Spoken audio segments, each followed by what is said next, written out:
A'udzubillahiminasyaitonirrajim. Bismillahirrahmanirrahim. Assalamualaikum warahmatullahi wabarakatuh.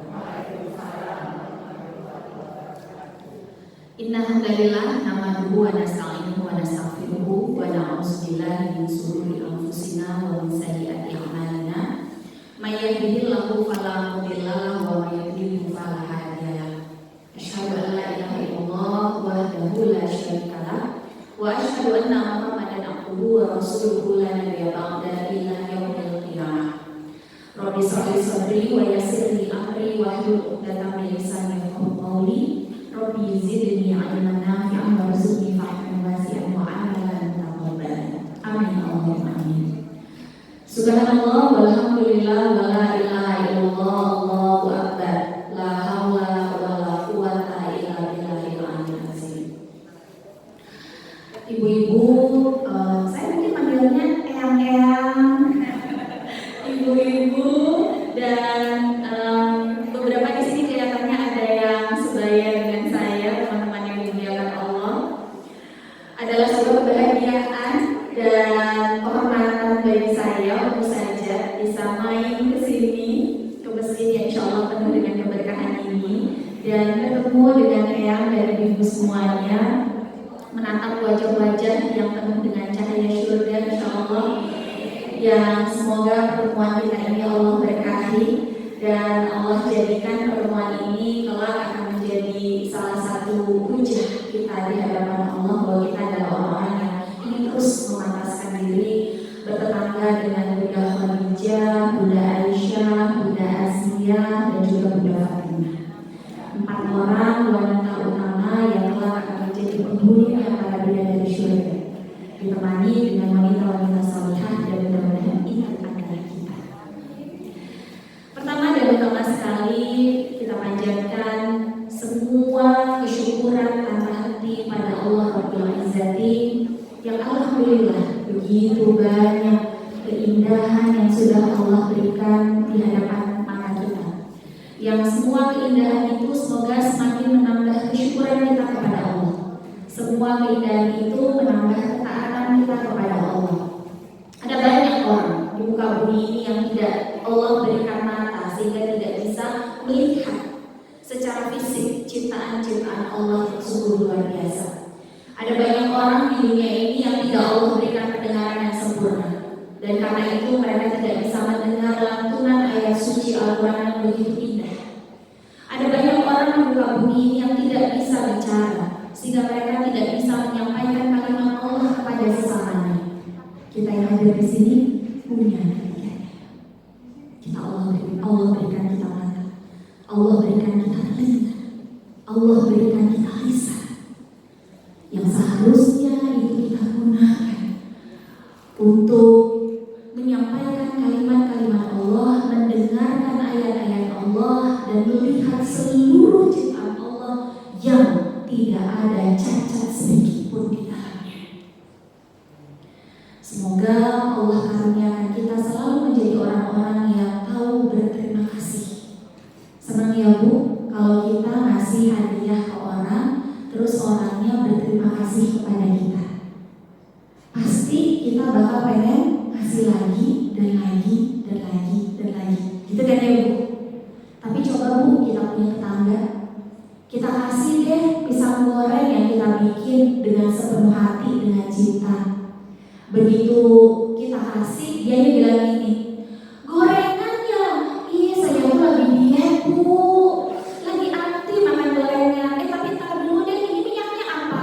Oh ini minyak saya biasa. Oh saya gak bisa, saya harus olive oil. Nah loh, seneng gak kita gituin? Enggak ya, kenapa? Dalam hati kita, pas di depan mata dia tuh bilang gini, oh gitu ya, gak apa-apa kalau gitu, lain-lain nanti saya kasih sesuai request ya. Sampai di dalam rumah, ayah tahu gak itu tetangga sebelah, oh ya saya kasih lagi makanan. Kesel kamu gak sih, udah setengah ampun bikinnya, mintanya pakai olive oil, lagi rumah aja kita gak punya, gitu ya.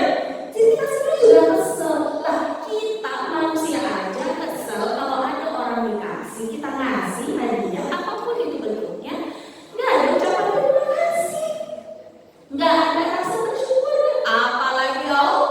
Wah,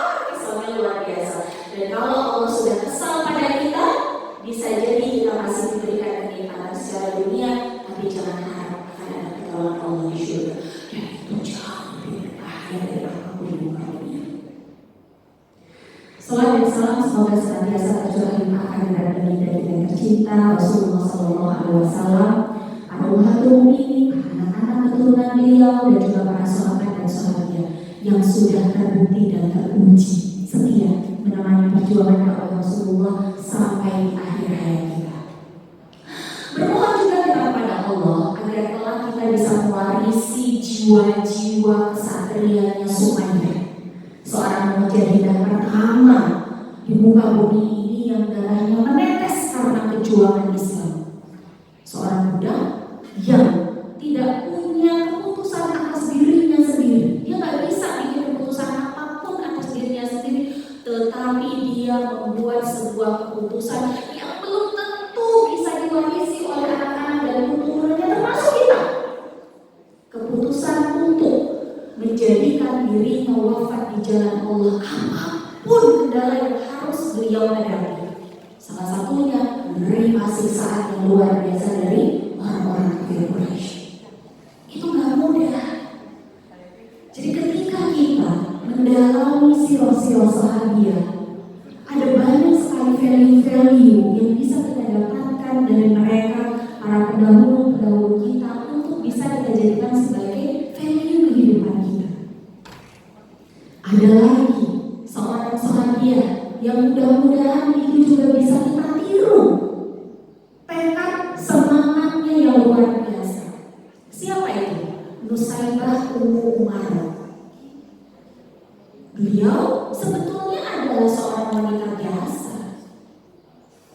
bukan petinggi atau pesohor atau kalau sekarang influencer gitu ya, bukan. Hanya seorang istri dengan beberapa orang anak. Tetapi namanya harum dalam sejarah peradaban dunia. Tidak hanya masa dulu, tidak hanya jadi trending topik sekarang, tapi terus akan diviralkan oleh banyak manusia sampai nanti di akhir zaman. Nusaybah Ummu Umairah itu, Masya Allah, beliau adalah seorang sahabiah yang menemani terus dengan setia setiap Rasulullah melakukan jihad. Beliau itu ada di garis belakang. Kalau kata kita mah jadi tim PMI, ngobatin tentara yang sakit, yang luka. Tapi ada satu momen kemudian Allah memuliakan atau mengangkat derajat beliau ketika di perang Uhud. Kita tahu ya, perang Uhud itu adalah salah satu perang yang sangat membekas di dalam tubuh umat muslim di saat itu. Karena tidak hanya meninggalkan posisi 0-0, nggak ada yang menang, nggak ada yang kalah antara pasukan muslim dengan pasukan kafir Quraisy sekutu, tetapi lebih dari itu ada banyak sekali para sahabat dan sahabiah yang wafat di dalam perang Uhud itu.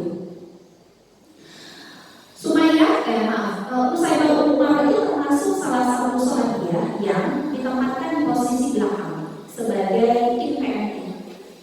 Tapi ketika kemudian pasukannya Khalid bin Walid berbalik untuk melakukan serangan balik kepada pasukan Islam karena dirasa sudah tidak sekuat sebelumnya, maka Nusaybah Ummu Umairah melihat Rasulullah sedang berada dalam kondisi sendiri.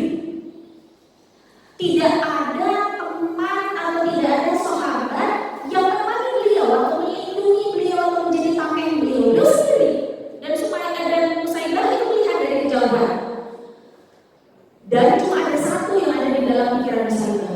Aku gak akan biarin Rasulullah wafat begitu saja tanpa ada perlindungan dari para sahabat. Aku itu sendiri. Maka Nusaybah langsung berlari dari ujung lapangan masuk ke dalam medan peperangan dan menjadi tameng hidupnya Rasulullah. Dan beliau adalah satu-satunya wanita yang melakukan hal itu. Ada lagi memang tameng hidupnya Rasulullah yang lain, tapi semuanya adalah para bapak-bapak.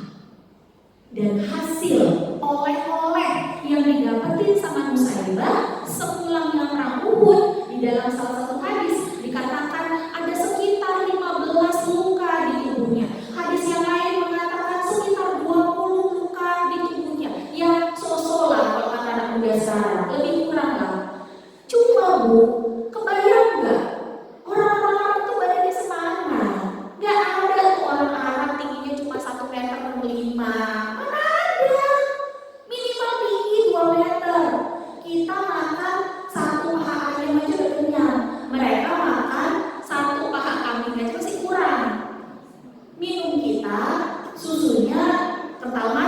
ya kan? Kalau mereka minumnya susu onta, ya Allah tenang aja, udah pasti bukan kayak kita. Ngebesek orang, panah orang, nombak orang, tenang ini berkali-kali lipat dari kita. Dan bayangkan itu ada di dalam tubuhnya seorang Nusaybah. Tapi kerennya Nusaybah ini, setelah perang Uhud, beliau masih hidup, diobati luka-lukanya. Lalu kemudian Rasulullah ingat gitu, Nusaybah gimana ya kondisinya? Tadi kan yang melindungi aku salah satunya dia. Aku mau datang ke tendanya Nusaybah, kata Rasul. Jadi Rasul datang ke tendanya Nusaybah mengucapkan salam, assalamualaikum. Nusaybah dengar dari dalam, ada Rasul. Terus ngomong nih sama orang yang lagi ngobatin lukanya, nanti kamu jangan ngomong apa-apa ya. Pokoknya kamu diam aja. Kalau misalnya Rasul tanya, Nusaybah gimana kondisinya? Bilang aja, I'm fine, thank you. Gitu ya. Gitu. Udah di koma ini kan. Terus Nusaybah keluar dan kemudian Rasul bertanya, wahai Nusaybah, gimana kondisimu? Kamu kan tadi luka. Nusaybah dengan rasanya dia bilang, beli. Gak apa-apa ya Rasul, baik-baik aja, cuma luka kecil biasa. Gak usah dipikirin, I'm fine, thank you. Gitu. Tapi benar kata Rasul, iya benar. Gak apa-apa ya Rasul, gak apa-apa, aku baik-baik aja. Nah tuh, bandingkan dengan kondisi kita sekarang. Kan ya? Baru berantem mulut sama suami, udah bawaannya pengen upload status di WA. Supaya apa? Orang pada tahu aku lagi punya masalah di rumah, terus pengennya ditanyain, ibu kenapa? Lagi ada masalah ya? Lagi sedih ya? Lagi kesel ya? Kok sebenarnya pengen dapat perhatian gitu? Oh, itu berarti tanda-tanda di rumah kurang diperhatiin sama suami, gitu ya. Karena kalau seseorang sudah merasa cukup mendapatkan perhatian dan merasa cukup diperhatikan oleh Allah saja, dia nggak butuh perhatian manusia. Even itu perhatian suami pun dia nggak akan ngejar-ngejar. Pakai kerudung baru, sengaja nih beda-beda sama suami. Suami nggak. Terus gini, ya apa sih? Ayah, nggak ngeliat itu ada yang baru? Enggak. Nah loh, kan langsung, pakai kerudung baru, tahu misalnya gitu kan? Nggak butuh, kenapa? Karena cukup perhatian Allah saja buat kita. Dan keren Nusaybah ini. Ada satu doa Nusaybah yang selalu saya jadikan salah satu doa setiap setelah saya habis sholatku. Jadi setiap kali Rasulullah bertanya pada Nusaybah, kamu tuh pengen nitip doa apa ke Allah? Nanti aku sampein. Ya kayak kita lah ya. Saja nitip doa dong, tolong ya. Saya pengen masukin anak saya ke pesantren supaya hatinya lembut, titip ya kan gitu ya. Biasa gitu saling menitipkan doa. Nah ini yang langsung nawarin Rasulullah. Kebayang dong doanya Rasulullah langsung nembus ke arsy Allah. Gak pakai itu yang namanya pas pampres gitu kan, gak pakai ya. Terus Nusaybah ditanya, aku pengen nitip doa apa? Nanti aku sampaikan ke Allah, kata Rasul itu. Doanya satu dan tidak pernah berubah. Hanya satu dan tidak pernah berubah. Apa itu? Ya Rasul, tolong ya bilang sama Allah, aku pengen jadi tetanggamu di surga. That's it. Cuma itu. Dan doanya tidak pernah berubah sampai Rasulullah. Minta rumah, minta mobil, minta apa lagi? Suami yang soleh. Kenapa? Karena itu semua dunia. Dan itu semua akan ditinggalkan. Sesayang-sayangnya suami sama kita, tiap hari beliau bilang sama kita, Mama, Papa tuh cinta banget sama Mama sampai mati. Dan begitu kita meninggal dunia, apakah beliau akan ikutan? Ya enggak. Masing-masing udah selesai. Anak-anak yang katanya Mama, Assalamualaikum Mbak, Mama, aku tuh pokoknya sayang banget sama Mama, tapi begitu dia sudah menikah, ya dia sudah punya kehidupan sendiri. Nggak mungkin juga 24 jam menemani kita. Selesai. Mobil yang kita pakai ada masanya juga bakal mogok. Selesai. Rumah yang kita gunakan ada masanya akan bocor. Selesai. Nusairah itu cerdas banget, Bu. Dia tidak berpikir tentang dunia. Dia berpikir tentang kehidupan yang jauh lebih abadi daripada dunia. Karena dunia itu cuma sebentar. Maka doanya yang enggak pernah berubah sampai Rasulullah wafat cuma, ya Rasul, aku cuma pengen bisa bertetangga denganmu di surga. Selesai. Itu doa yang sangat indah. Dan memang itulah yang didapatkan oleh Sayyidah Umar. Jadi semoga kita mewarisi semua value-value yang sudah diberikan, diwariskan oleh para sahabat kepada kita. Amin Allahumma amin. Eyang-eyang dan ibu-ibu yang dimuliakan Allah, hari ini kita akan ngobrol tentang hati. Saya tuh ya Bu, kalau udah dikasih tema tentang hati, deg-degan sendiri. Bener deh, kenapa? Karena obrolan ini itu biasanya gak akan kelar dalam 1 kali 24 jam. Apalagi durasi kajian kita cuma sampai jam 11 ya, gak cukup banget sebetulnya. Karena kalau kita sudah bicara tentang hati, ada banyak hal yang bisa kita diskusikan. Nah, hari ini saya ingin memfokuskan soal hati ini lebih kepada keimanan. Karena itu adalah hal yang paling basic ketika kita bicara tentang hati. Ada banyak pembahasan soal hati sebetulnya. Misalnya tentang bagaimana mendapatkan ketenangan hati, gitu ya. Bagaimana kemudian menata ulang kembali hati yang pernah hancur, rapuh, retak, misalnya gitu. Itu ada bahasannya tersendiri lagi. Tetapi hari ini khusus saya ingin mengajak ibu-ibu untuk kembali melihat fondasi awal dari iman yang itu ternyata salah satu toolsnya, salah satu alatnya adalah hati. Kita mulai dengan membuka Al-Quran kita masing-masing. Silakan, boleh di mushafnya, boleh di Quran digitalnya, boleh dibuka Quran surat Al-Hujurat, surat 49 ayat 14. 49, surat 49 Al-Hujurat ayat 14. Sambil ibu buka, saya akan mulai membacakan bagian awal dari surat ini. Ayat ini, Auzubillahi minasyaitonir rajim. Bismillahirrahmanirrahim. Qalatil a'rabu amanna. Berkata orang-orang Arab Badui bahwa kami ini sudah beriman. Udah ketemu? Al-Hujurat 14. Al-Hujurat 14. Udah ketemu semua? Al-Hujurat itu surat 49 ayat 14. Siap? Ya, bismillah ya, kita baca ya. Auzubillahi minasyaitonir rajim. Bismillahirrahmanirrahim. Qalatil a'rabu amanna. Berkata orang-orang Arab Badui, kami udah beriman ya Rasul. Jadi dalam proses Rasulullah SAW berdakwah, beliau akan menemukan banyak sekali tipe manusia.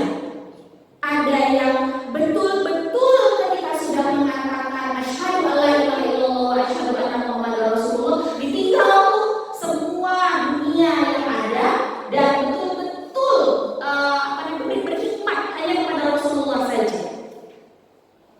Tapi ada juga yang mereka itu secara lisan, omongan di mulut mereka sudah mengatakan asyhadu alla ilaha illallah wa asyhadu anna muhammadar rasulullah, tetapi masih menjadi orang-orang munafik. Pagi mereka beriman, sore mereka kafir. Pagi mereka beriman, sore mereka kafir. Nah, orang-orang Arab Badui di dalam ayat ini itu mereka tipenya yang baru beriman cuma di mulut doang. Maka kemudian Allah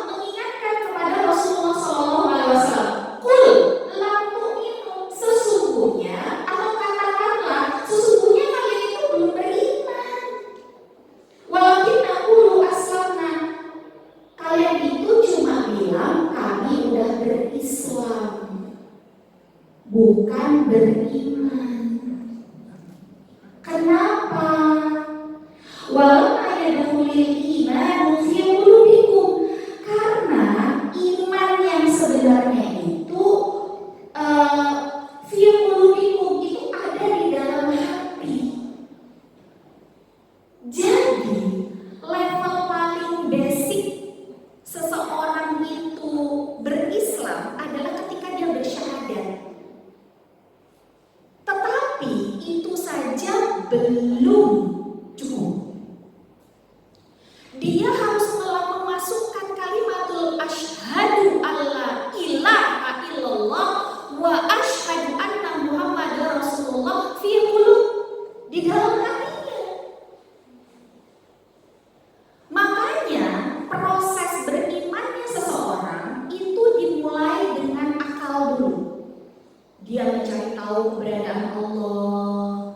Makanya di dalam banyak surat di Al-Quran, ketika seseorang ingin memulai proses keimanan kepada Allah, termasuk juga kita, walaupun kita sudah berislam sejak kita lahir, tapi kita belum tentu beriman kepada Allah. Karena keislaman kita, keislaman karena keturunan. Tapi keimanan itu gak bisa dibeli.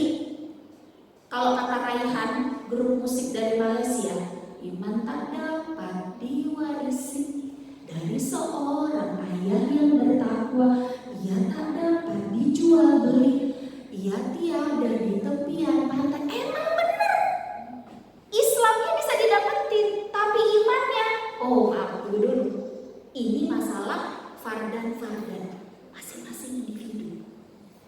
Urusan betul-betul antara kita dengan Allah saja. Maka kalau kita cek Quran surat Al-Imran ayat 190, ini adalah panduan dari Allah buat kita. Kalau kita mau menginstal ulang keimanan kita kepada Allah, bukan keislamannya, tapi keimanan kita kepada Allah. Ayatnya itu bunyinya kayak gini. Nauzubillahi minasyaitonirrajim, bismillahirrahmanirrahim. Al-Imran ayat 190. Inna fi khalqis samawati wal ardh wa ikhtilafil laili wan nahar la ayatin lil albab. Di dalam penciptaan Allah yang berupa langit sama bumi, malam sama siang yang ganti-gantian, dan itu luar biasa banget. Ada yang bergantinya malam dan siang 12-12, bukan 12-12 shopping time ya Bu, bukan, tapi 12 pagi 12 malam gitu ya. Ada yang pergantian malam dan siangnya 20 jam malam 2 jam siang. Ada yang 16 jam malam sisanya siang. Itu keren banget. Dan itu terjadi di sebuah tempat yang namanya bumi. Ada malam dan siang yang sangat variatif perubahan jamnya. Itu kalau kita pikirin juga kita gini, siapa ini ya yang bisa bikin kayak gini, dan itu kan berubah tetap dengan kondisi seperti itu sepanjang tahun, sepanjang masa, dari manusia pertama sampai nanti manusia terakhir. La ayatil liulil albab. Kalau kalian mikir, kata Allah, bahwa langit yang begitu rumit proses antara satu planet dengan planet yang lain, hubungan antara satu benda langit dengan benda langit yang lain. Kalau kalian memperhatikan bagaimana rumitnya bumi, bukan cuma manusia, tapi juga bumi, kalian akan melihat ada tanda-tandanya Allah, tanda-tanda eksisnya Allah, tanda-tanda kehadirannya Allah bagi ulil albab, orang-orang yang mikir. Jadi pondasi awal kalau kita mau beriman kepada Allah, maka kita harus pakai akal kita yang udah Allah kasih untuk mikir. Makanya iman hanya Allah berikan kepada manusia. Kami, kenapa nggak bisa? Karena dia nggak dikasih akal. Maka dia nggak bisa beriman kepada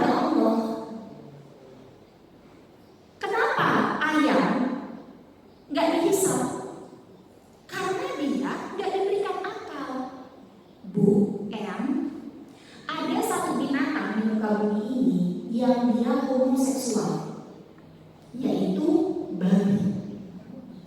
Babi itu dia bisa laki ke perempuan, bisa laki ke laki, bisa perempuan ke perempuan.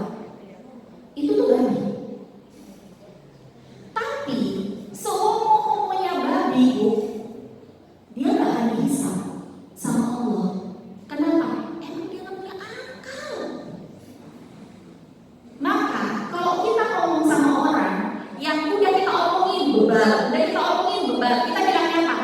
Di mana sih otaknya ditaruh, dijungkul ya? Gitu kan ya? Kesel gitu kayak yang, maaf kamu ini manusia, kamu gak bisa mikir sih? Gitu. Jangan sampai kita jadi orang-orang yang manusia-manusia yang diberikan akal, tapi kayak naruhnya di dengkul, lebih parah lagi naruhnya di kaki, harus bisa.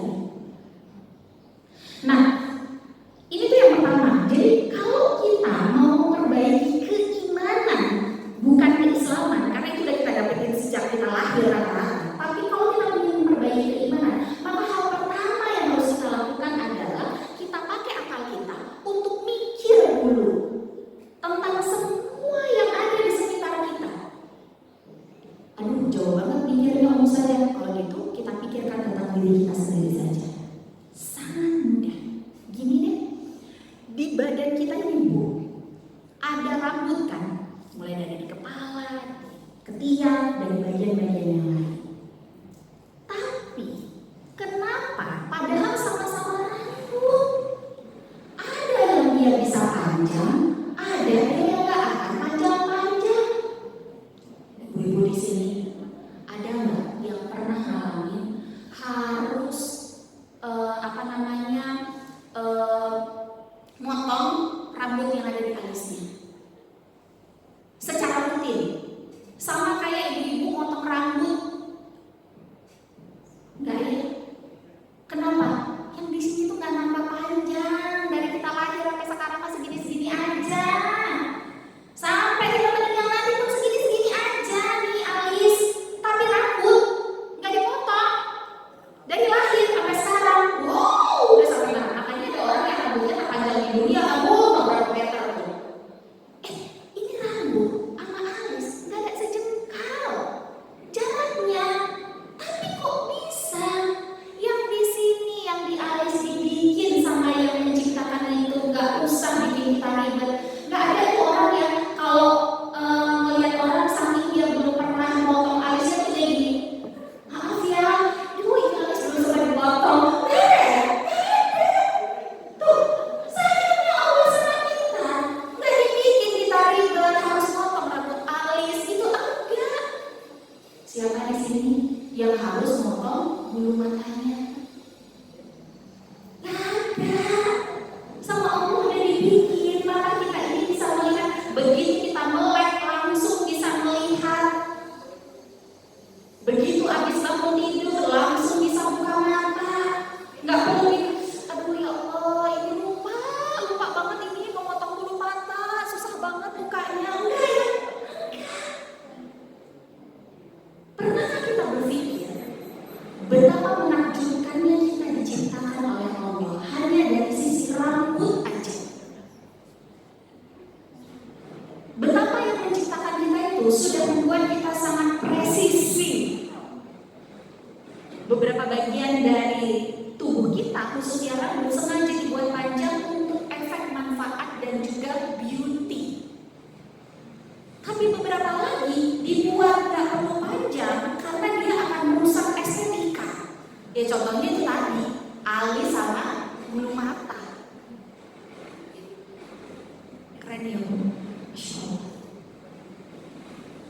Kalau orang mau berpikir, maka dia akan sampai pada kesimpulan di ayat berikutnya 191. Kesimpulannya adalah mereka yang berpikir tentang dirinya sendiri, penciptaan dirinya sendiri, tentang apa yang ada di muka bumi ini, tentang apa yang ada di dalam angkasa. Ya, mereka yang senantiasa berpikir ini nggak mungkin dari bikin sama manusia. Manusia itu nggak akan sedetail ini, nggak mungkin.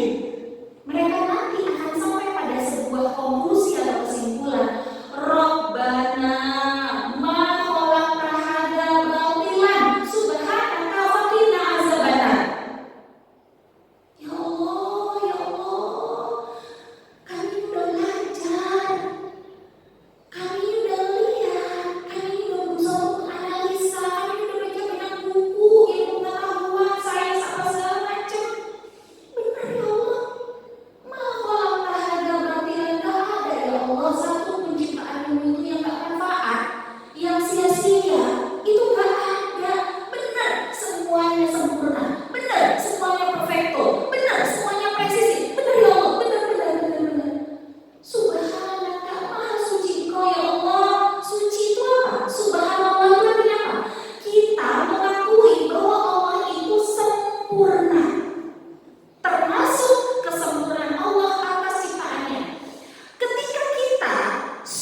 Allah. Allahnya disembah, tapi aturannya dianggap sampah. Buktinya nggak mau pakai hukum Allah. Buktinya nggak mau untuk aurat. Oh, aurat itu kan turunnya di Arab. Memang cocoknya buat di Arab. Indonesia tuh panas, jadi harusnya nggak usah pakai aurat. Yang penting itu kerudungin hati dulu, baru kerudungin fisik. Apa gunanya? Kepala, rambut ditutupin, tapi hati lebih parah daripada ibu tiri gitu ya. Nah itu kan adalah persepsi mindset yang dibangun oleh orang-orang sekarang. Atau tidak mau menikah, ngapain nikah? Capek-capek, makan hati ada yang namanya laki-laki. Atau menikah tapi gak punya anak, ngapain punya anak? Itu ribet. Saya mau keliling dunia kemana-mana, gak suka punya anak, pengen hidup berdua aja, dan lain sebagainya. Ternyata ini yang kedua. Ketika kita dalam proses ingin beriman kepada Allah, sekedar akal saja tidak cukup. Ini yang kedua, yang tadi disampaikan di dalam Quran surah Al-Hujurat ayat 14. Iman kalian harus sampai ke hati. Kalau keimanan kita yang tadinya di akal itu dia turun ke hati, maka kita akan punya keimanan yang kokoh. Iman itu artinya yakin. Iman itu artinya percaya. Nggak pakai tapi tasbihul jazm. Nah, keimanan itu adalah kita membenarkan Allah beserta semua aturannya dengan pasti. Nggak pakai kayaknya nggak kayak gitu. Tapi nggak kayak gitu. Tunggu dulu nggak kayak gitu. Jadi ketika seseorang dia sudah meletakkan keimanannya di akal, lalu kemudian dia taruh di hatinya, maka itu akan menjadi keimanan yang kokoh. Makanya kenapa ketika Rasulullah SAW berdakwah di Mekah selama 13 tahun, yang dialami oleh Rasulullah adalah penolakan demi penolakan demi penolakan demi penolakan. Apakah? Bukan karena orang-orang kafir Quraisy itu bebal, bukan. Mereka itu sebetulnya secara akal membenarkan Islam. Secara akal tahu bahwa apa yang dibawa oleh Rasulullah adalah kebenaran. Karena itulah Islam ya, dia agama yang masuk akal, make sense. Jadi kalau orang udah belajar Islam, dia pasti akan jatuh cinta. Kalau dia pakai akal ya, dalam proses dia belajar Islam, dia pasti akan jatuh cinta. Kenapa? Karena semua aturan Islam itu sesuai fitrah.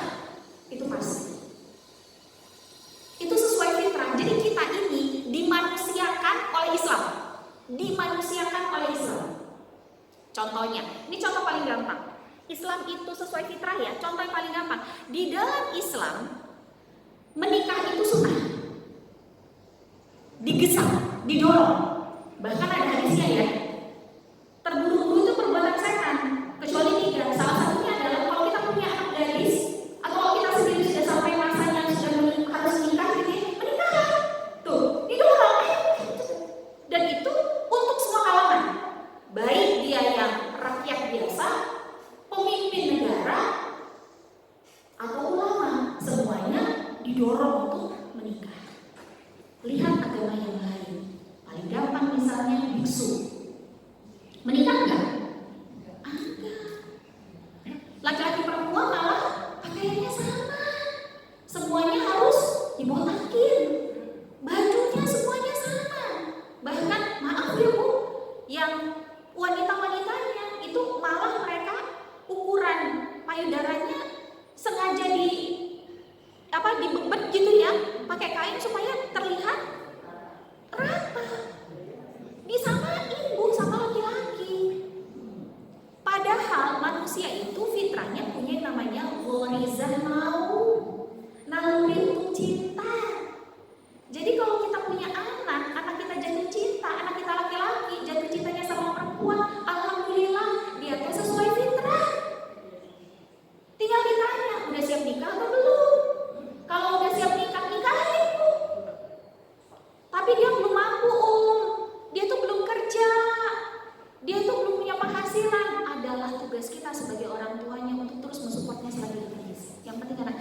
saya, Bu, sedih ya, sedih.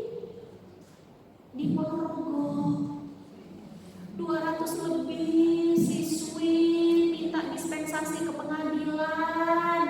Tolong, kami pengen nikah muda. Karena sekarang usia pernikahan kalau perempuan minimal 20. Mereka teh umurnya masih 15-an, 16-an, 17-an.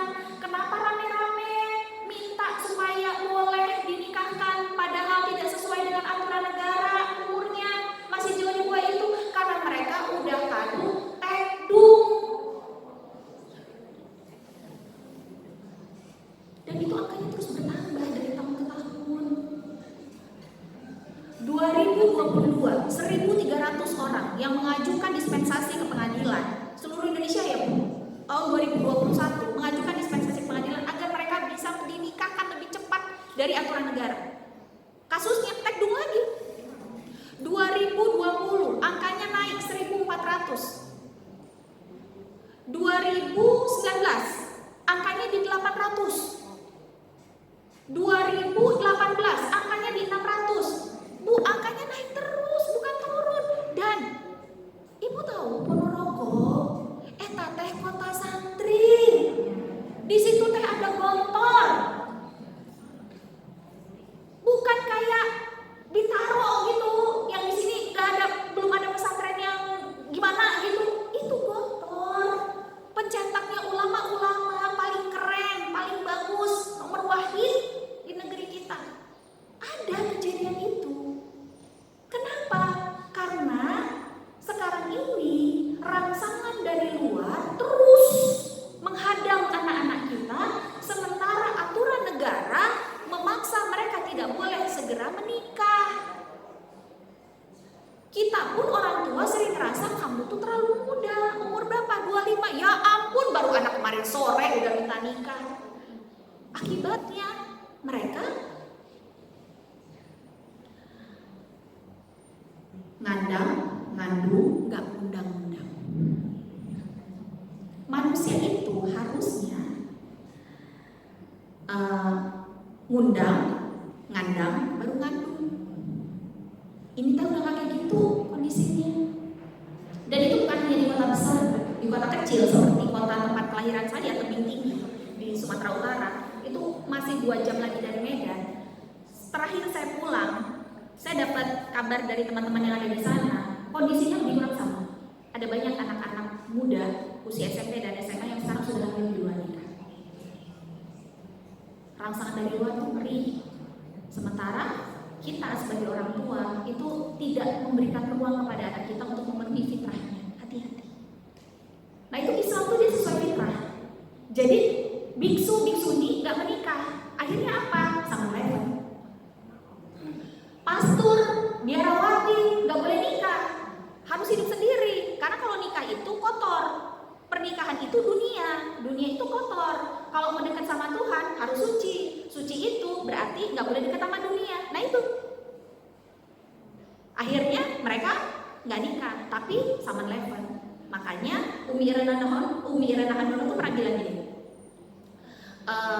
Ananda, kalau manggil saya kan Ananda ya. Ananda, di Eropa itu gereja-gereja di abad pertengahan itu banyak yang mengalami proses renovasi saat ini. Dan tidak sedikit dari gereja itu yang ketika dibongkar lantai di bagian bawahnya itu ditemukan tulang belulang bayi. Dari mana? Pekuburan umum udah jelas tempatnya. Kenapa di bawah situ? Ternyata karena banyak sekali kasus perzinahan. Nggak sesuai fitrah. Islam, hayo segera. Malah ada hadis bahwa Allah tidak akan mungkin tidak menolong manusia yang salah satunya mereka menikah untuk menghindari zina. Itu keyakinan. Nah kita orang tua harus bangun keyakinan itu pada anak-anak kita, terutama kalau kita punya anak laki-laki. Kebetulan anak saya dua-duanya laki-laki Bu. Saya dan suami termasuk yang sangat miris melihat kondisi anak muda sekarang. Dia sekarang sudah kelas 1 SMA, sudah semester 2. Karena dia sudah balik, kami sudah bicara tentang pernikahan kepada Abang Alif. Dan kami udah bilang, nah, tamat SMA, ada yang cocok, Abang sudah tidak bisa lagi menahan diri, menikah. Soal ma'isyah dan lain sebagainya, kalau Umi dan Abi masih kuat, pasti akan Umi Abi support. Tapi ingat, bahwa menikah bukan cuma sekedar memenuhi perut ke bawah, tapi Abang juga harus mendidik. Abang juga harus memastikan istri Abang solihah, anak-anak nanti solih dan solihah. Jadi ada banyak pertimbangan, tapi dia minimal sudah dapat lampu hijau bahwa Umi Abiku mensupport aku dalam ketaatan. Jadi Islam itu agama yang sesuai fitrah sehingga dia menenangkan bagi siapapun yang ingin mendapatkan ketenangan di dalam kehidupan, maka bersamailah Islam.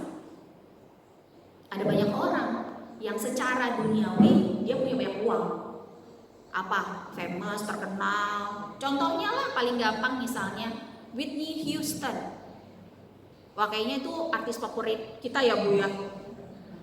Meninggalnya dalam kondisi depresi akibat overdosis, kebanyakan minum obat penenang. Pertanyaannya, kok bisa sih Whitney Houston itu artis yang penyanyi yang terkenal itu depresi? Biasanya depresi itu karena orang nggak punya duit. Lah, Whitney Houston duitnya banyak, sampai nggak ada nomor serinya saking banyaknya. Biasanya orang depresi itu karena nggak ada teman. Lah, Whitney Houston itu siapa? Di muka bumi itu nggak kenal dia tuh siapa gitu loh. Tapi kenapa dia masih depresi? Dia ngerasa dia sendiri, dia lonely. Dia merasa bahwa orang-orang yang dekat dengan dia karena hartanya. Dia ngerasa orang-orang yang dekat sama dia karena pengen pansos, Bu. Pansos, panjat sosial, alias pengen cepat terkenal. Maka dekat gitu sama artis-artis. Foto bareng, selfie, diposting. Alhamdulillah, baru selesai kajian sama Mbak Dewi Sandra, misalnya gitu ya. Deket nih sama Dewi Sandra gitu ya. Itu contoh pansos tuh. Dan dia merasa sendirian. Dia merasa gak punya teman yang betul-betul tulus membersamai dia. Makanya akhirnya dia pikir, ngapain aku hidup kalau aku sendirian? Mendingan aku meninggal aja, selesai urusan sama dunia. Iya, urusan sama dunia selesai, urusan sama Allah yang belum kelar kan ya. Itu karena gak punya keyakinan terhadap hari akhir. Jadi ini adalah proses untuk memiliki keimanan yang mantap. Maka orang-orang kafir Quraisy, bukannya mereka tidak mau mengucapkan asyhadu alla ilaha illallah wa asyhadu anna muhammadar rasulullah, mudah buat mereka. Tetapi mereka tahu bahwa konsekuensi mereka bersyahadat bukan cuma berislam tapi harus beriman. Maka iman itu yang sulit buat mereka ketika dikatakan enggak ada ilah selain Allah.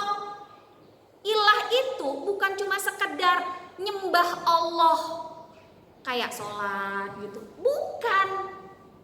Ilah itu adalah ketika kita selalu melaksanakan apapun aktivitas kehidupan kita, sumbernya Allah ridho atau enggak. Nah itu.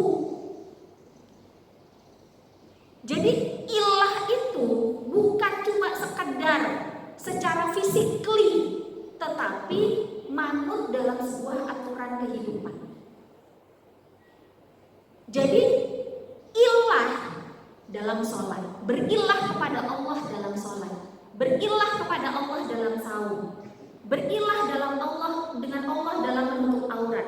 Tapi kita juga berilah kepada Allah dalam rumah tangga, berilah kepada Allah dalam bisnis, berilah kepada Allah dalam bertetangga, berilah kepada Allah dalam menata hati. Semuanya itu ilahnya sama Allah. Bahkan bernegara pun harus pakai Allah mestinya, karena itu dicontohkan oleh Rasulullah. Nggak pernah Rasulullah itu mengatur negara Madinah tanpa adanya aturan Allah. Padahal Rasul manusia paling dicintai sama Allah, tetap nggak mau pakai aturan lain, maunya pakai aturan Allah. Selesai. Nah sayangnya banyak negara, bukan banyak, semua negara di muka bumi bumi ini itu belum menggunakan aturan Allah secara kafah. Padahal perintah Allah, ya ayyuhalladzina amanu dkhulu fis-silmi kafah. Itu perintah Allah. Tapi sayangnya belum kita lakukan 100%.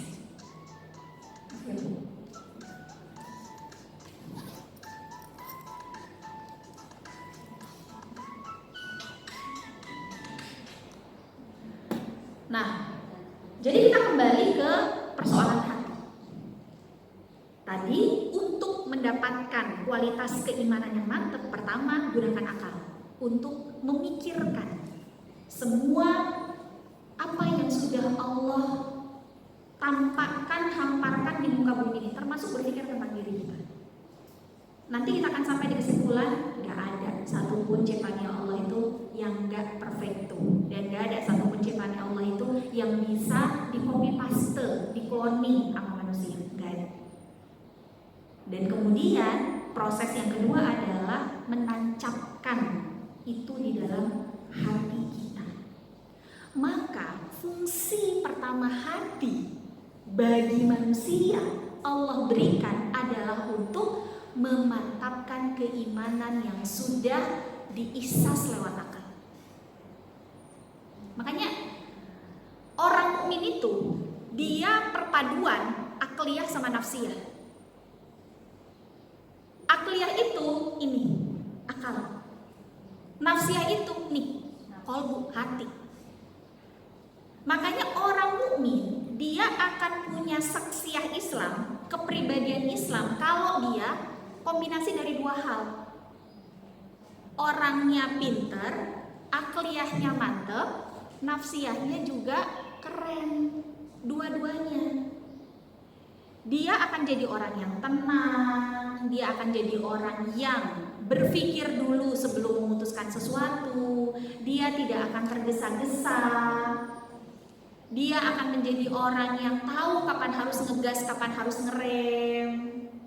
Karena sesuai dengan aturan Allah, dia akan tahu kapan dia harus marah, kapan dia harus diam, kapan dia harus bicara. Dia tahu itu.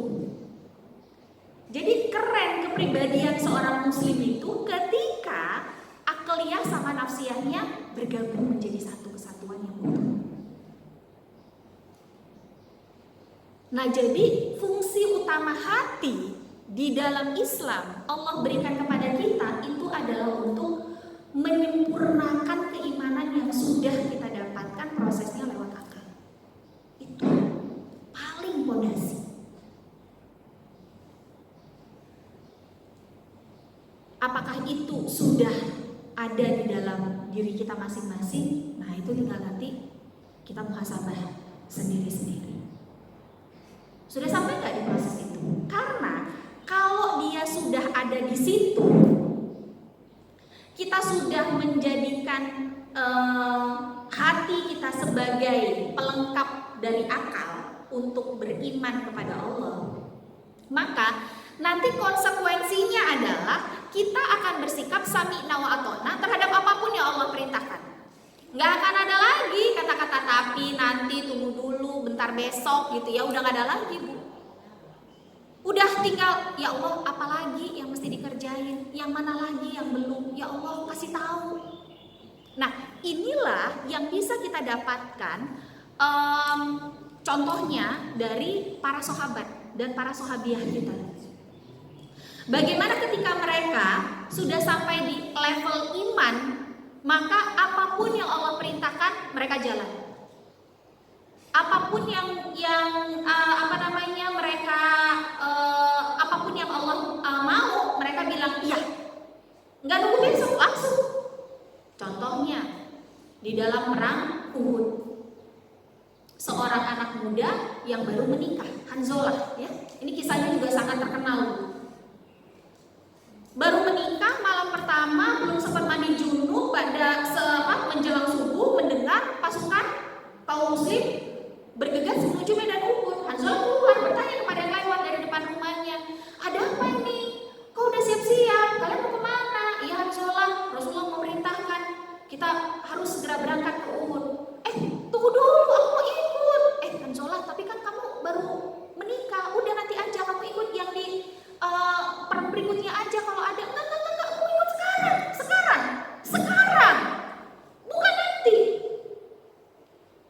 Dia meninggalkan rumah dalam kondisi masih junub, belum mandi besar, berangkat ke medan Uhud, dan qadarullah wafat di sana. Rasulullah yang melihat kondisi Hanzalah ketika meninggal dunia lalu bertanya, siapa di antara kalian yang tahu bagaimana kondisi akhir hidupnya Hanzalah sebelum berangkat ke Uhud? Nggak tahu ya Rasul, nggak tahu gitu. Oh ya Rasul, aku tahu, dia baru pengantin baru menikah, kata salah satu sahabat. Panggil istrinya. Ya Rasulullah, istrinya datang. Bagaimana kondisi Hanzalah sebelum beliau wafat? Ya Rasul, belum sempat mandi, masih junub. Pantas, kata Rasul, udah dimandiin sama bidadari di surga. Allahu Akbar. Langsung, sekarang, gak nunda, gak besok. Kenapa? Hatinya mantap. Orang yang hatinya udah mantap, dia gak akan nunggu besok. Orang yang hatinya udah yakin, apapun gak akan mampu untuk kemudian membuat dia pulang lagi. Misalnya Muhammad Al-Fatih menaklukkan Konstantinopel, ingin menaklukkan Konstantinopel, tapi berdasarkan pengalaman sebelumnya, ayahnya gagal, kakeknya gagal, siapa lagi? Khulafaur Rasyidin gagal, Muawiyah gagal, khalifah-khalifah berikutnya gagal. Kalau dia nggak mantap keimanannya, keyakinannya pada hadis latus tahanna Konstantinia wala ni'mal amiru wala ni'mal jaiz zalikal jaiz, maka dia bakal pulang. Dia bilang apa? Lah, kakek saya aja gagal, bapak saya aja fail, apalagi saya, si anak muda yang umurnya baru 21 tahun. Yang bener aja bro, mendingan gua tidur di rumah. Mungkin dia bakal ngomong gitu. Tapi enggak, ini tuh keyakinan, gak ragu, hatinya teh mantep. Saya orangnya, saya yang akan menjadi penakluk Konstantinopel. Sayalah yang sudah tertulis di dalam Lauhul Mahfuz yang akan menjadi penakluk kota yang tidak tertaklukkan selama 800 tahun. Keren banget itu. Nah kalau udah soal hati yang bicara, apapun gak ada yang akan bisa menjadi penghalang. Unstoppable. Keren. Maka walaupun dalam proses penaklukan Konstantinopel itu ada bisik-bisik tetangga, 21 hari udah perang, pasukan udah habis separuh, logistik perang udah hampir habis, gak ada tanda-tanda kemenangan. Boro-boro menang, bisa nyentuh pintunya, itu pintu gerbangnya Konstantinopel aja enggak. Itu Konstantinopel, ini laut, dan di sini pasukan. Tiap kali mau nyebrang diserang, balik lagi mundur. Tiap kali mau nyebrang diserang lagi, mundur lagi. Wah, nggak kelar-kelar ini. Sampai ada yang ngomong, Sultan, ini kan udah 3 minggu nih, gak ada tanda-tanda di kemenangan. Mungkin bukan kita orangnya kali. Gimana kalau kita mundur aja? Kalau kita terus maju, alamat ini habis pasukan kita. Semangat mereka udah gak kayak awal-awal berangkat, udah mulai muncul nih, ragu nih. Gimana nih Sultan? Mundur aja apa kita gini deh, kita persiapkan lagi pasukan. Mungkin pasukan kita kurang banyak, mungkin peralatan-perang kita kurang canggih. Mundur yuk, nanti baru kita maju lagi. Itu pasukan Muhammad Al-Fatih sebagai pemimpin perangnya nggak kayak gitu. Enggak. Kita yang akan memenangkan pertarungan ini, bukan mereka. Orang-orang Konstantinopel itu bukan, tapi kita. Maka keyakinan akan membuat seseorang berpikir beyond, membuat seseorang berpikir hal yang tidak terpikirkan oleh manusia yang lain. Apa itu? Oke, lewat laut gak bisa, ada gunung, kenapa gak kita lewatin? Mungkin kalau anak muda sekarang bilang gini, aja gila lu bro, gitu ya. Yang bener aja, mau naik gunung pakai apa? Pakai kapal lah. Aduh. Enggak. Kayaknya udah agak stres nih. Ambil gue nih, mungkin gitu ya kalau anak muda bilang sekarang. Tapi Muhammad Al-Fatih bilang, naikkan kapal ke atas. Galata, lalu kemudian Muhammad Al-Fatih dan pasukannya menaikkan kapal sekitar lebih dari 15 yang mampu naik, dan akhirnya dengan cara itu Konstantinopel berhasil ditaklukkan. Dan dalam sejarah peradaban Islam, seorang Muhammad Al-Fatih alias Mehmed II akan selalu dikenang sebagai penakluknya. Dialah yang ternyata betul namanya sudah tertulis di Lauhul Mahfuz sebagai amir terbaik di antara semua amir pasukan di muka bumi ini, dan tentaranya Muhammad Al-Fatih adalah tentara terbaik di antara semua tentara yang ada di muka bumi ini. Kenapa? Yakin. Itu soal keyakinan. Nah, ketika kita sudah menggunakan hati kita untuk yakin kepada Allah, maka secara otomatis hati kita pasti akan tenang. Itu udah pasti. Gak ada lagi takut, gak ada lagi gelisah. Pokoknya kalau udah gelisah dibawa ke Allah, ya Allah tolong hatiku punyamu.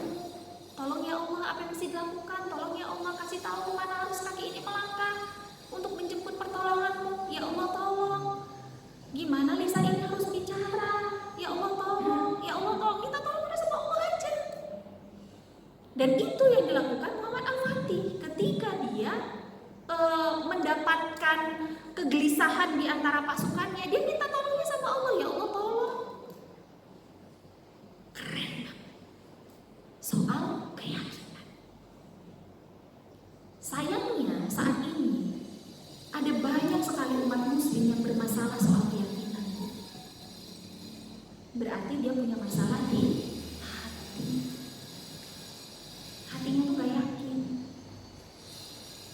Gak yakin paling utama adalah gak yakin sama Allah. Kalau orang udah gak yakin Bu sama Allah, itu efeknya panjang dalam hidupnya.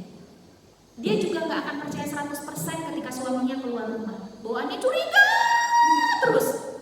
Ini si papa nih kayaknya telepon tiap 5 menit dia, tiap 5 menit ditelepon, tiap 5 menit ditelepon. Makan siang ditanya, udah makan? Belum. Kenapa belum? Bentar lagi. Kenapa bentar lagi? Iya nungguin teman. Siapa temennya? Itu Pak Budi. Yakin cuma Pak Budi bohong doang? Jangan-jangan ada Bu Ratih, jangan-jangan. Udah jadi curiga bawaannya.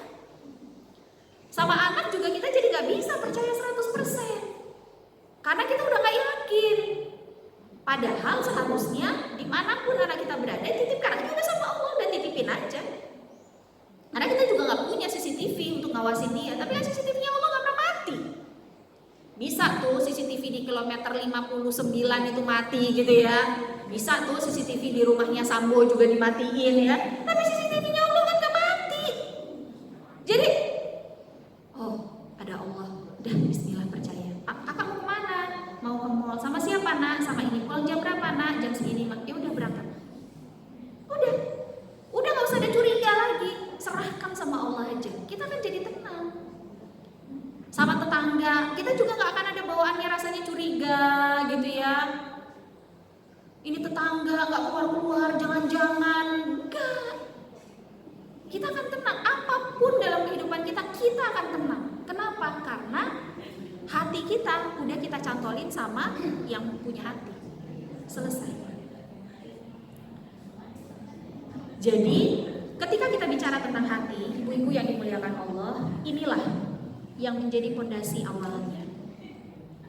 Hati, dia akan melengkapi keimanan kita. Dia akan bekerja sama, selalu bersinergi dengan akal untuk menjadikan kita seorang muslim yang kafah, insya Allah.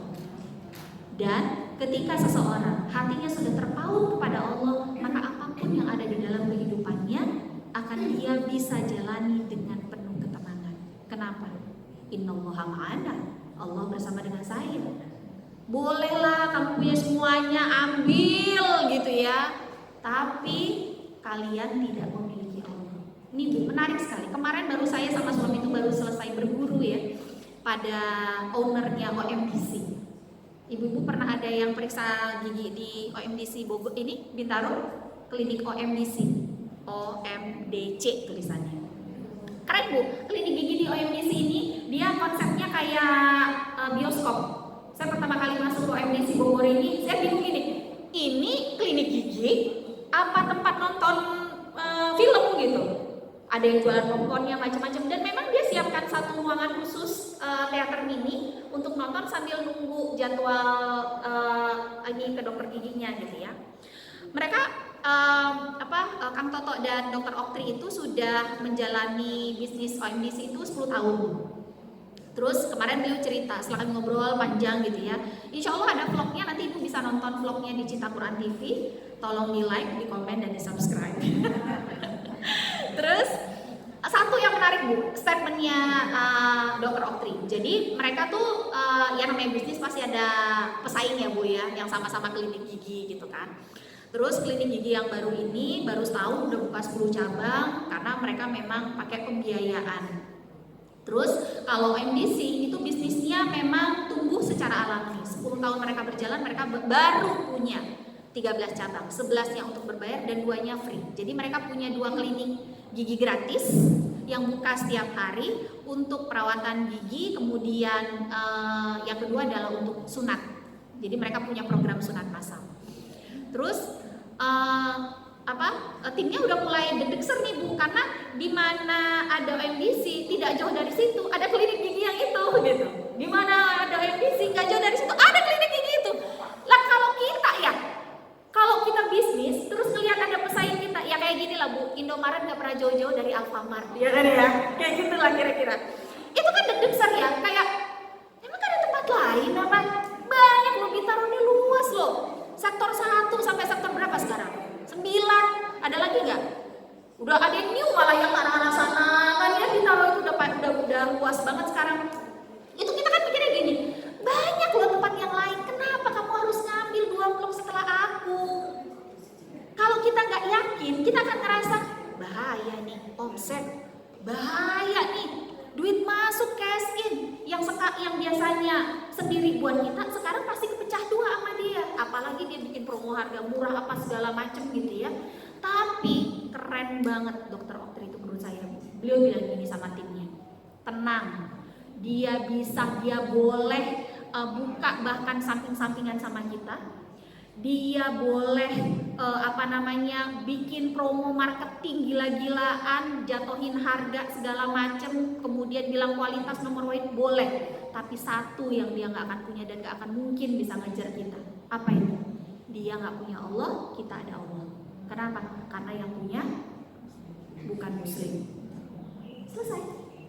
Sehingga apa? Tenang. Udah, kita mau fokus aja sama apa yang memang jadi kekuatan kita. Ngapain kita fokus sama hal yang di luar kuasa kita? Itu kan udah di luar kuasa gitu. Ya udah, fokus aja apa yang jadi strength-nya kita, jadi kekuatannya kita. Jadi apa? Tenang. Akhirnya udah fokus aja. Kemarin-kemarin sempat, aduh gimana ya, persis kayak pasukan Muhammad Al-Fatih tadi. Tapi itulah ya, leader itu memang harus orang yang punya keyakinan yang kuat. Makanya kenapa jadi kepala rumah tangga, jadi sayangnya nggak ada bapak-bapak ya.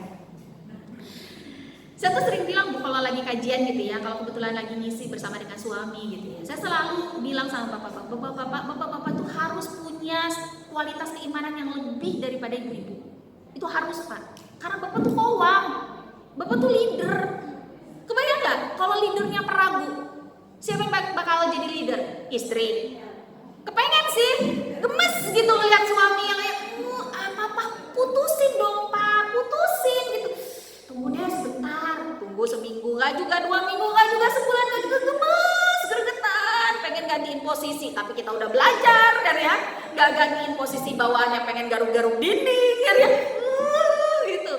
Makanya memang seharusnya kalau kita punya anak laki-laki, terutama ya kalau ibu-ibu punya anak laki-laki sama seperti saya, itu mereka harus ditempa mental menjadi kaum. Mereka harus ditempa mental keimanan, keyakinan, itu harus gitu. Kalau udah kayak gitu, mereka dilempar kemanapun, percaya Bu, mereka pasti survive. Kenapa? Karena keyakinan itu adalah sebuah value yang akan bisa dibeli. Dimana kita bisa beli yakin? Gak ada, gak bisa. Kita gak bisa beli yakin dimanapun. Jadi orang yang sudah punya keyakinan, dia manusia yang paling kaya di dunia. Karena itu gak bisa dibeli, hanya bisa didapatkan lewat proses belajar dan Itu mungkin yang bisa saya sampaikan. Insya Allah nanti kita lanjutkan di sesi diskusi. Mudah-mudahan bermanfaat yang sedikit ini. Al-Fakir mohon maaf lahir dan batin. Wallahu a'lam bishawab. Assalamualaikum warahmatullahi wabarakatuh. Dokter, barangkali ada yang ibu yang bertanya.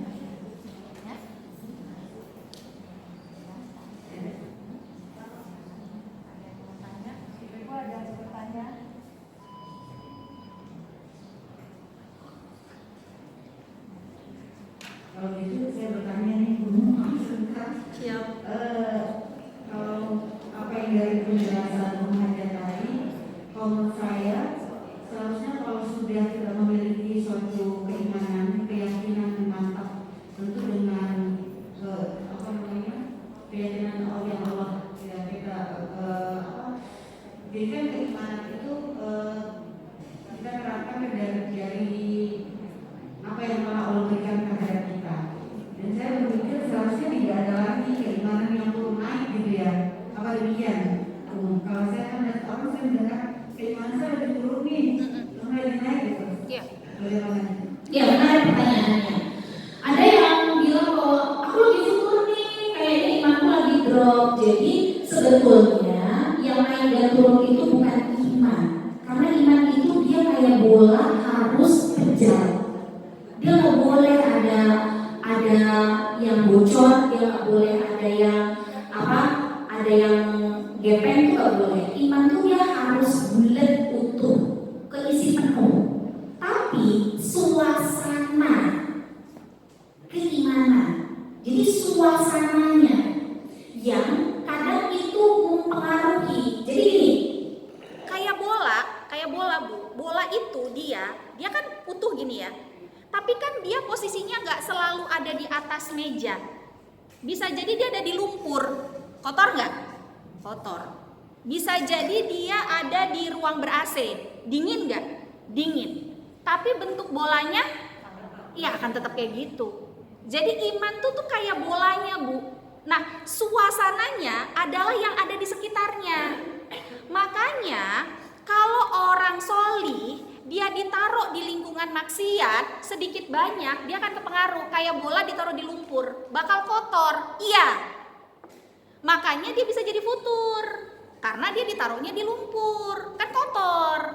Terus gimana? Ya dibersihin. Pakai apa? Istighfar, sholat sunnah, sedekah, dan lain sebagainya. Tapi itu aja nggak cukup. Jangan lama-lama di lumpur. Berarti harus apa? Angkatlah bola ini dari situ, taruhlah dia di tempat yang bersih, gitu. Jadi iman itu kan nggak boleh dia gepek-gepek itu enggak, tapi kita kan hidup gak sendirian. Kita tuh hidup bersama dengan manusia, bersama dengan masyarakat di tempat-tempat yang berbeda. Kita ke pasar, kita ke sekolah, kita ke majelis kayak gini. Ini hadir di majelis taklim seperti ini, suasana keimanan kita bakal pol. Kok saja bisa bilang kayak gitu, gampang banget. Ini salah satu contoh kecil. Kita pergi ke masjid, terus niatnya mau sholat maghrib. Niatnya mau sholat zuhur kan. Udah gitu, kita tuh sebenarnya tidak terbiasa qobla dan ba'da. Enggak terbiasa, Bu. Terus begitu sampai di masjid, pengen sholat zuhur aja, habis itu pulang, ya kan? Tapi begitu nyampe, udah azan, ngeliat kanan kiri, kenapa semuanya berdiri?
juga ada yang bilang aku ini agnostik, wah parah kayak gitu. Kenapa sekarang kita memasukkan anak kita ke pesantren? Karena sebetulnya apa sih kita cari? Suasananya, karena dia mendukung kita. Allah bisa. Terima kasih. Ada yang lain?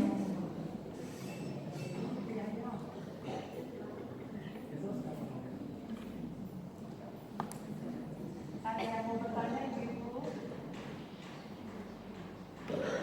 Ada, cukup?